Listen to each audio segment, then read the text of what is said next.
نفسیاتی تسکین تو بنیادی طور پر علم نفس تو کہتے ہی علم روح کو ہیں،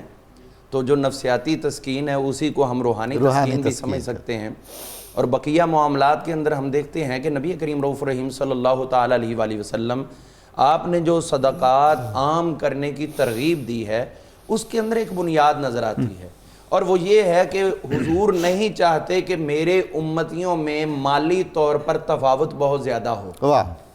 امیر امیر تر ہوتا جائے، غریب غریب تر ہوتا جائے، یہ حضور کو پسند نہیں ہے۔ اسی لیے امیروں سے مال لے کر غریبوں کو دلوانا تاکہ وہ سٹینڈ ہوں، سٹیبل ہوں، اور پھر اس میں یہ ہے کہ وہ اسی پر قناعت کر کے نہ بیٹھ جائیں اب لوگ ہمیں کھلاتے رہیں گے اور ہم کھاتے رہیں گے، یہ بھی سلسلہ اسلام کے اندر قطعاً پسندیدہ نہیں ہے۔ علامہ صاحب، جن معاشروں میں ہمیں یہ فرق بہت زیادہ نظر آ رہا ہو کہ امیر امیر تر ہوتا جا رہا ہو اور غریب غریب تر ہوتا جا رہا ہو، تو اس معاشرے کے افراد کو یہ محسوس کرنا چاہیے نا کہ یہ منشاء خدا اور منشاء رسول کے مطابق نہیں ہے۔ دیکھیے، اس بارے میں نبی کریم علیہ السلام کا ایک فرمان علی شان ظاہری الفاظ کے ساتھ اور پھر باطنی الفاظ کے ساتھ وہ واضح ہوتا ہے، جو آپ نے خطبہ حجۃ الوداع میں ارشاد فرمایا تھا، کسی گورے کو کالے پر اور کسی سرخ کو گندمی پر کسی قسم کی کوئی فوقیت نہیں ہے، یہ سب کے سب تم ابنائے آدم ہو، تو باپ ایک ہو، اولاد سب ہو، تو باپ کی وراثت تو سب کو یکساں ملتی ہے نا، تو اونچ نیچ کرنا یہ اسلام کا امتیاز نہیں ہے۔ روحانی پہلو یہ نکلا اس کا کہ اسلام یہ چاہتا ہے کہ نہ صرف آپ عبادات اور معاملات میں ایک دوسرے کے مساوی رہو، لیکن اس کے ساتھ یہ بھی ہے کہ مالی طور پر بھی اعمال کے نتائج کے اعتبار سے بھی تم مساوی رہو۔ آج ایک بندہ خرچ کر رہا ہے، ابھی جس طرح تنولی صاحب نے حدیث پاک پڑھی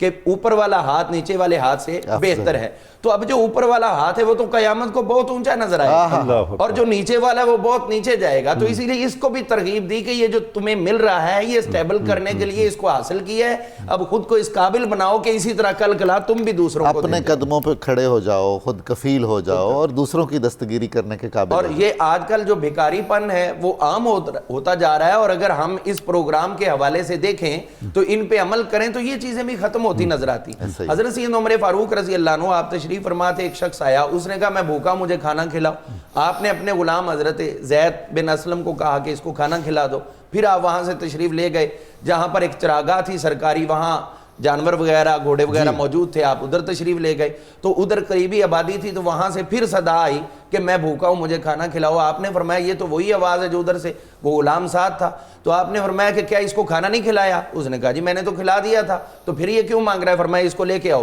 جب لے کے آیا تو فرمایا تو نے کھانا کھا لیا تھا؟ جی کھا لیا۔ تو پھر کیوں مانگ رہے ہو؟ اس نے کہا جی میرا تو کام یہ ہے۔ آپ نے جتنا بھی کھانا جمع کیا ہوا تھا اس نے وہ سارے کا سارا اسے لیا اور لے کے وہ جہاں جہاں دینے والی جگہ تھی وہاں پر پہنچائی، ساتھ میں اس پر سختی کی کہ آج کے بعد میں نے تجھے مانگتے ہوئے دیکھ لیا تو پھر اس کے بعد تجھے معافی نہیں دی جائے گی، اور سرکاری فنڈ سے ان کی معاونت کی، اور ساتھ میں یہ سمجھا دیا کہ آج تم لے رہے ہو تو کل دینے والے بن جاؤ۔ اور یہی چیز جو حضور صلی اللہ علیہ وسلم کی خدمت میں ایک شخص آیا تھا تو آپ نے اس کو یہ تعاون دیا تھا کہ گھر میں جو کچھ ہے وہ لے کے آؤ، تو اس نے جب وہ پیالہ اور چادر وغیرہ کا سلسلہ عرض کیا، آپ نے بیچ کے جو اس کو کلہاڑا لے کر دیا، اور پھر جب وہ ایک ہفتے عشرے کے بعد آیا تو اس وقت آپ نے فرمایا تھا کہ یہ تیرے درہم ان دراہم سے بہتر ہے۔ یعنی اسلام سٹیبل کرنا چاہتا ہے۔ یہ صدقات اور زکوٰۃ کا مشن یہ نہیں ہے کہ امیروں سے لیتے رہو اور ان کو نیچے لاؤ، اور لوگوں کے ذہنوں میں یہ بات رہے اسلام تو زبردستی بالجبر لے رہا ہے، گورنمنٹ بھی اتنے ٹیکس لیتی ہے، اب اسلام بھی اتنے ٹیکس لیتا ہے۔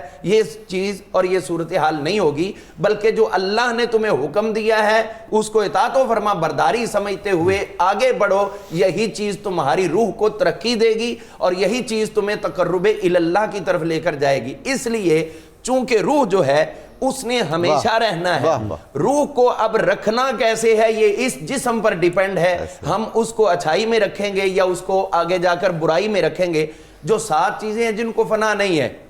باقی عالم اسباب کو فنا ہے، جو عالم امر ہے اس میں 7 چیزیں ہیں جن کو فنا نہیں ہے۔ ان 7 چیزوں میں سے ایک چیز جو ہے وہ روح ہے، جس کا تعلق عالم امر سے، یسألونک عن الروح قل الروح من امر ربی، یہ اللہ کے امر سے، عالم امر سے اس کا تعلق ہے۔ اب وہ ہمارے جسم کے اندر مقید ہے، اور یہ جسم پابند ہے کھانے کا بھی، پینے کا بھی، استعمال کرنے کا، لباس کا، ہر چیز کا۔ تو ہم اب اس کو اس قابل بنائیں کہ یہ جب یہاں سے جائے، جدا ہو، تو اس اعلیٰ اعلیٰ مرتبہ پر فائز نظر آئے کہ جس کا مشن یہ تھا کہ جنت سے چلے تھے تو واپس جنت میں پہنچنے کے قابل ہو جاؤ. اور یہی چیز جو علامہ اقبال نے کیا خوب ارشاد فرمائی. آپ فرماتے ہیں کہ یہ نکتہ سیکھا ہے میں نے ابو الحسن سے کہ جان مرتی نہیں مرگے بدن سے، اس نے ہمیشہ باقی رہنا ہے. تو اس کا ایک بہترین اس کو